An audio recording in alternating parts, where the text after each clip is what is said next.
दशरथ नंदन श्री राम की, शिव धनुष भंजक श्री राम की, दशरथ नंदन श्री राम की जय, शिव धनुष भंजक श्री राम की जय, दशरथ नंदन श्री राम की, शिव धनुष भंजक श्री राम की, दशरथ नंदन श्री राम की जय, शिव धनुष भंजक। पिताश्री,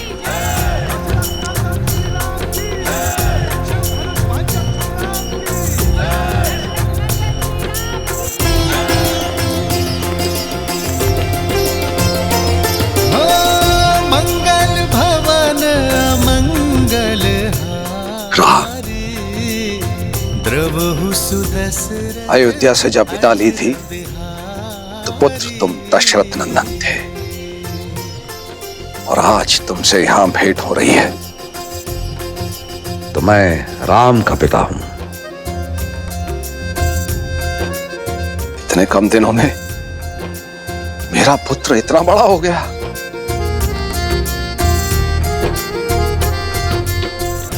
मेरा राम। आपकी चरणों की धूल के स्पर्श से ही ये सामर्थ्य पा सका हूं पिताश्री। इनका स्पर्श मुझसे आप भी नहीं छीन सकते। रघुकुल रीत सदा चली आई, प्राण जाए पर वचन न पुत्र, तुम्हारा स्थान मेरे चरणों में नहीं, मेरे गले लग जाओ पुत्र।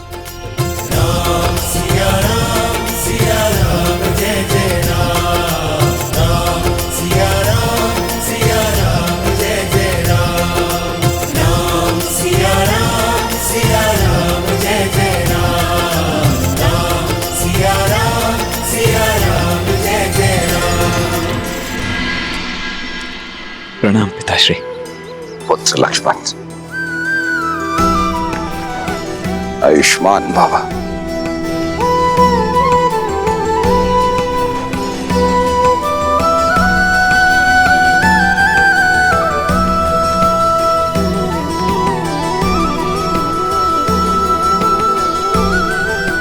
प्रणाम।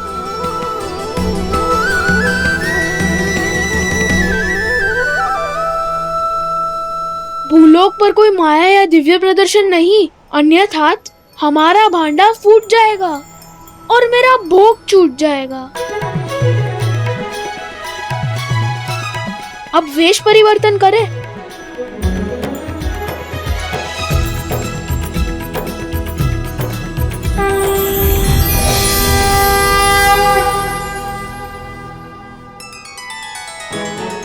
देवी सरस्वती और नंदी, संगीत का कार्यभार आप संभालेंगे। मैं वायुदेव, मैं विवाह का पंडाल बनाऊंगा। मैं अग्निदेव और मैं स्वादिष्ट भोजन का प्रबंध करूंगा। और मैं आपका सहायक बन जाता हूँ। भोजन जाएगा तो रसोई घर से बन के ही ना। उचित है, मैं इस समूह का मुखिया बनूं, त्रिलोकदर्शी साधु। और मैं आपकी सेविका।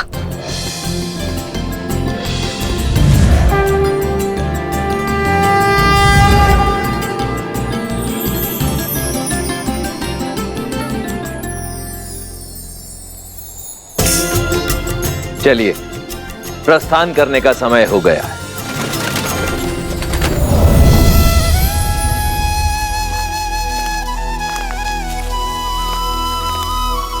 प्रभु, हम तो आपके ही पधारने की प्रतीक्षा में थे। हर कल्प और हर राम अवतार की भांति क्या इस बार भी मुझे आपका मार्गदर्शन करने का सौभाग्य प्राप्त होगा? काकभूषण दे, आपको यह प्रश्न पूछने की कोई आवश्यकता ही नहीं, क्योंकि जो स्वयं मेरे प्रभु श्री राम की कई जीवन लीलाओं का साक्षी बना, उनसे अच्छा मेरा मार्गदर्शन भला और कौन कर सकता है? प्रभु, मार्ग तो मां सीता और प्रभु राम दिखा रहा है इस संसार को। प्रेम का मार्ग, त्याग का मार्ग और समर्पण का मार्ग। श्री रामचंद्र कृपालु भजु मन हरण भव भय दारुणम। नव कंज लोचन कंज मुख कर कंज पद कंजारुणम। सिया राम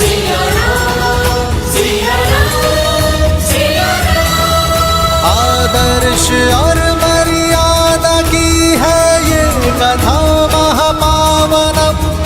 काट मद श्री से मिला दे श्रीमद् रामायणम, श्रीमद् रामायणम।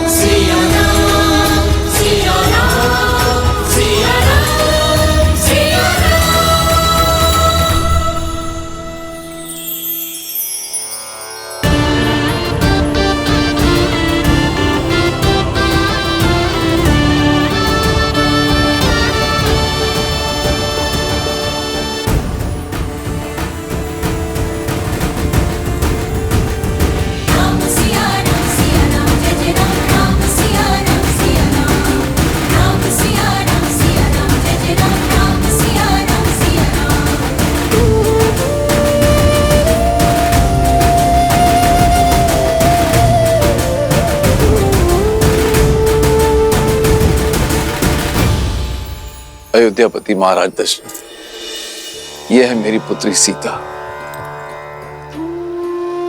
प्रणाम पिताश्री।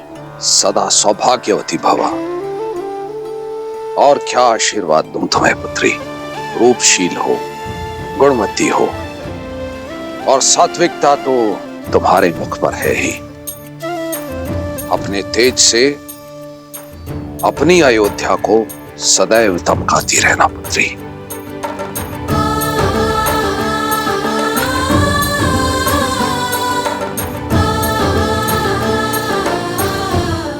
राम, तुमने गुरुओं से सीखी सारी योग्यता लगा दी है इस चैन में।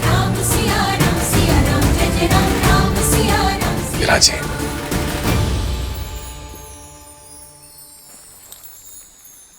अयोध्यापति, अब मैं अपने परिवार से आपकी भेंट कराता हूं।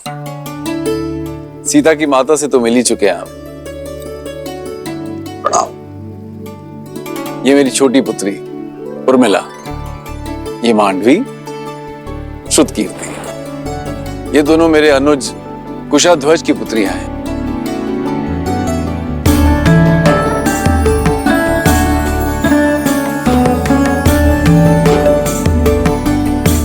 महाराज, यदि आपको कोई आपत्ति ना हो तो क्या मैं आपसे एक प्रश्न पूछ सकता हूं? आचार्य, आप श्री राम के गुरु हैं, आपको अनुमति की आवश्यकता नहीं है। पूछिए, क्या पूछना चाहते हैं आप? महाराज, आपके कुल की पुत्रियां अनुपम तेज युक्त है, किंतु आपको कभी पुत्र प्राप्ति की इच्छा नहीं हुई?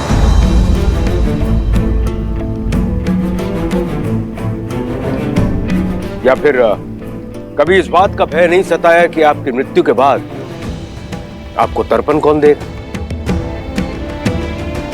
या फिर आपके लिए स्वर्ग का मार्ग कौन बनाएगा?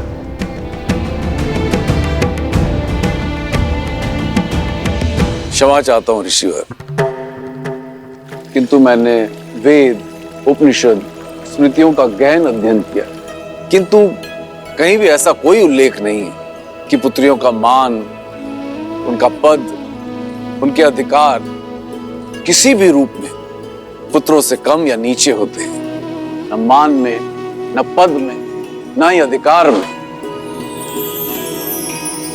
मेरी पुत्री सीता ने केवल मुझे ही नहीं अपितु मिथिला को भी एक नया जीवन दिया। बंजर भूमि में अमृत की बूंद बनकर उभरी मेरी पुत्री सीता।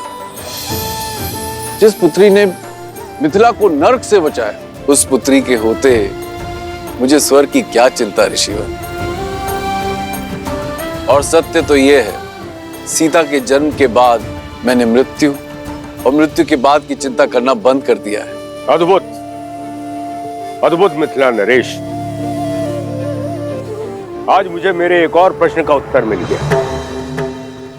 किंतु महाराज, मैं ठहरा नास्तिक और लोगों का यह मानना है कि मुक्ति जो है पुत्र प्राप्ति के बाद ही होती है। कदाचित मेरे मुक्ति के मार्ग के लिए ही महादेव ने मुझे एक योग्य पुत्र दे दिया है, मेरा जमाता राम।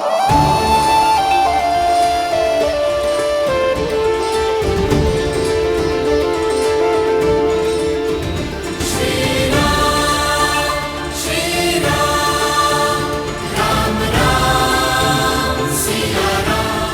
उचित कहा राजर्षि जनक।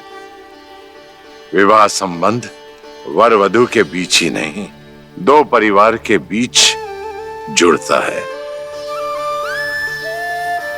राम अब आप ही का पुत्र है। हम सबके बीच भी यही चर्चा चल रही थी मिथिलेश, कि क्यों ना आपको कुछ और पुत्र सौंप दिए जाएं। मैं आपका तात्पर्य नहीं समझा ऋषिवर। आपकी 4 पुत्रियां हैं जनक, और अयोध्या के 4 राजकुमार। इससे सुंदर संजोग और संबंध नहीं हो सकता। लक्ष्मण और उर्मिला, भरत और मांडवी, शत्रुघ्न और श्रुत कीर्ति का मेल आयु और गुण के अनुसार उत्तम होगा।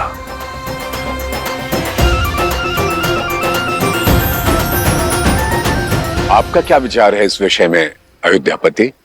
ऋषिवर, इससे बड़ा सौभाग्य तो हो ही नहीं सकता, किंतु इसमें मिथिलापति का मत जानना भी अति आवश्यक है। मेरे कुल की 4 पुत्रियां सूर्य वंश के आंगन में जाएं, इससे बड़ा सौभाग्य मेरे लिए और क्या हो सकता है अयोध्यापति? मिथिला कुमारियों की अपने बहनों से बिछड़ने की चिंता भी समाप्त हो जाएगी। किंतु मिथिला में विवाह से पूर्व पुत्रियों का मन टटोलना अति आवश्यक होता है। अवश्य जनक, जिन्हें साथ रहना है उनका विचार जानना भी आवश्यक है। आप दोनों एकांत में अपनी संतानों से बात कर लीजिए। उचित है।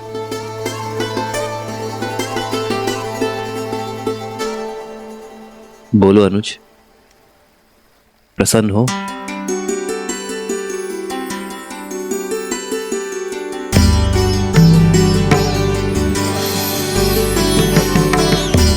कोई शंका तो नहीं है उर्मिला?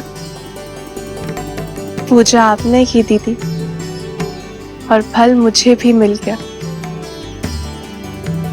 और वैसे भी महादेव और माता गौरी के निर्णय पर कैसी शंका? सीता दीदी की पूजा का फल केवल उर्मिला दीदी को क्यों मिलेगा? हमें भी तो मिलना चाहिए ना, क्यों मानवी दीदी? कितनी बार निवेदन करूंगा भाई, अयोध्या से संबंधी पधारे हैं। कुमारी जानकी के विवाह तक कोई भीतर नहीं जा सकता। आप लोग के भोजन का प्रबंध उधर उस पंडाल में किया गया है। भद्र, मैं भी तो कब से यही निवेदन कर रहा हूँ कि हम इसी शुभ विवाह के प्रबंध के लिए आए हैं। मैं आपको अपने दल का जब परिचय दूंगा ना, आप स्वयं समझ जाएंगे। इन दोनों को देखते हैं, ये दोनों संसार के सर्वश्रेष्ठ रसोइये हैं, और ये नन्हा सा नटखट बालक इनका सहयोगी है। और ये जो पंडित जी हैं, ये तो इतने प्रकांड पंडित हैं कि इनके ज्ञान की तुलना आप स्वयं ब्रह्मा जी से कर सकते हैं। और ये देवी जी जो खड़ी हैं, ये अद्वितीय नृत्यांगना तो हैं ही, परंतु जब वाद्य यंत्र पर अपनी उंगलियां फेरती हैं तो ऐसा लगता है कि स्वयं देवी सरस्वती आ गई हो। और मैं हूं इस दल का मुखिया राम आसरे, और ये है मेरी सहयोगी। अब हम भीतर जाएं? आओ। रुको, ये मिथिला का राजमहल है और विवाह राजकुमारी जानकी का। महाराज ने सभी प्रबंध सज किए हुए हैं, आपकी कोई आवश्यकता नहीं है। और हाँ, भोजन करना है तो आप लोग उधर जा सकते हैं। भोजन नहीं, हमें तो प्रबंध देखने जाने दीजिए। जाओ।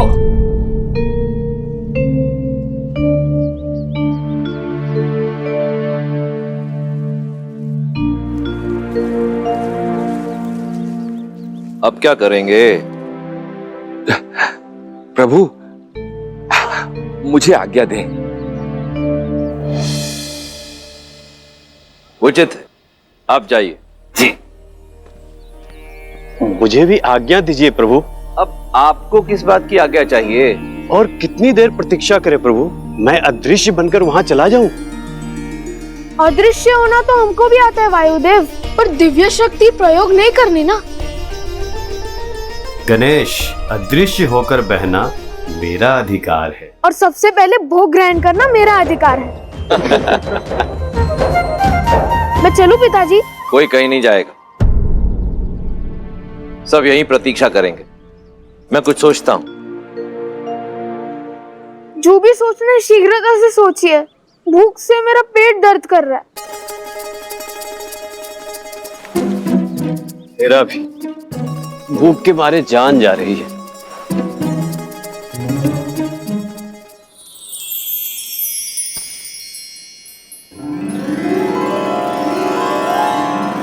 भूख से मुंह कुमला गया है पुत्र, ये लो खाओ। इस पे मेरा अधिकार है। अरे तुम तो और भी ज्यादा भूखे लग रहे हो। लो ये पूरी टोकरी तुम ही रख लो। ये टोकरी का मैं क्या करूंगा माता, मुझे तो केवल ये रसीले फल चाहिए।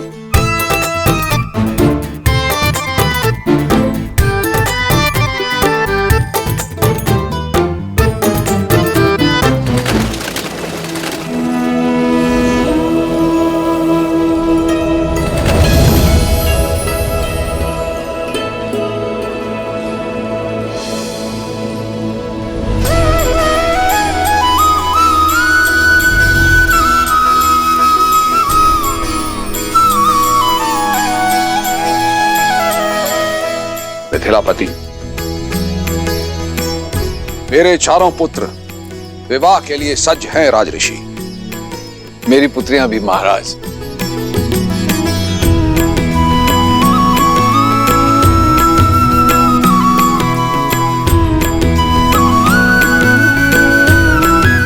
विराजी।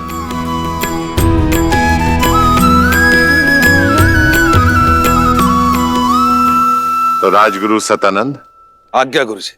तो विवाह की तिथि निकलवाई जाए। मैं शीघ्र अति शीघ्र संसार के इस पावन मंगल विवाह की तिथि निकालता हूं। रुको सदानंद,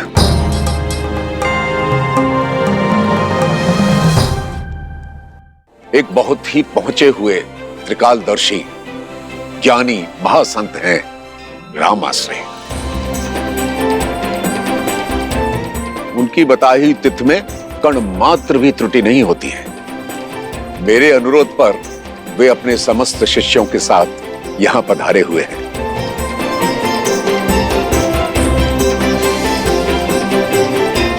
मैं देख सकता हूं वो अपनी साथियों के साथ महल के द्वार पर प्रवेश कर चुके हैं।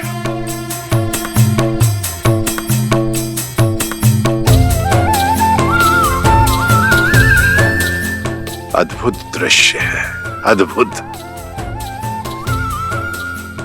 राम के विवाह की तिथि राम आश्रय निश्चित करेंगे। राम, जाओ जाकर उन्हें ससम्मान अंदर ले आओ। जी आचार्य। पुत्री सीता, उनके साथ उनकी एक सेविका और कुछ साथी भी हैं। उनका तुम स्वागत करो, मंगलमय होगा। जो आगे।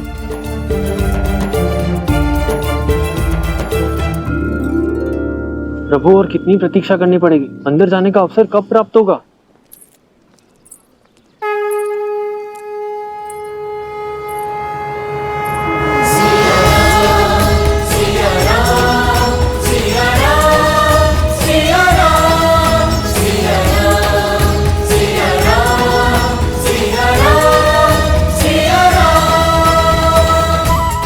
हम सबकी प्रतीक्षा समाप्त, क्योंकि हम सबका स्वागत करने के लिए स्वयं नारायण और देवी लक्ष्मी पधार रहे। आदर्श और मर्यादा की है ये कथा महापावनम। काटे मद श्री से मिला दे श्रीमद् रामायणम, श्रीमद् रामायणम, श्रीमद् रामायणम।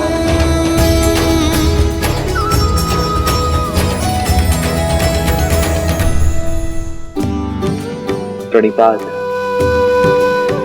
त्रिकालदर्शी राम आश्रय।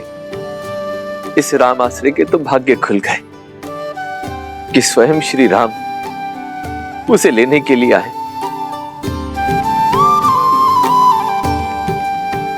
देवी गौरिका समेत आप सभी को सीता का प्रणाम।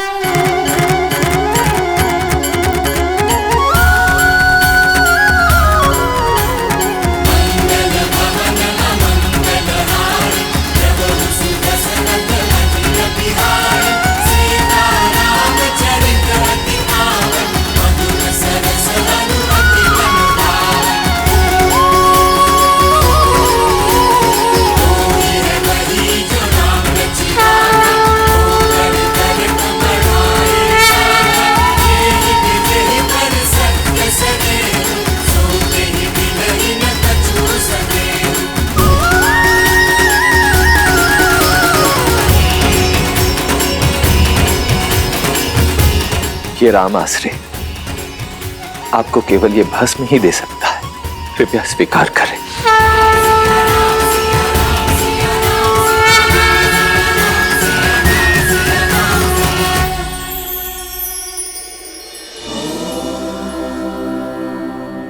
जगत पूजे जगत वंदे सर्वशक्ति स्वरूपिणी। आइए।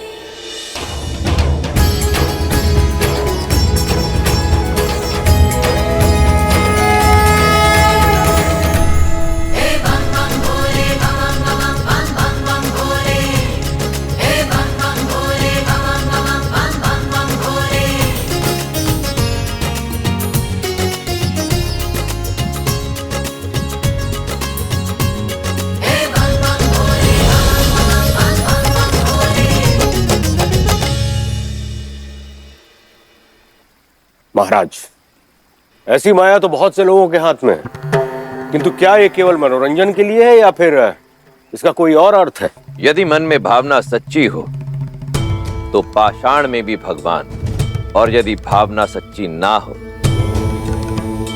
तो भगवान भी पाषाण है। भद्र जाबाली,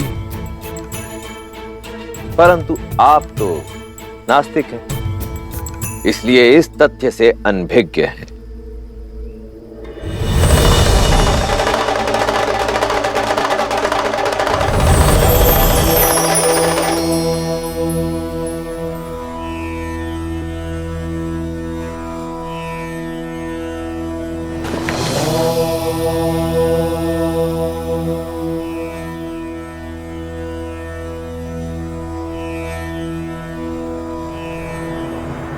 असंभव।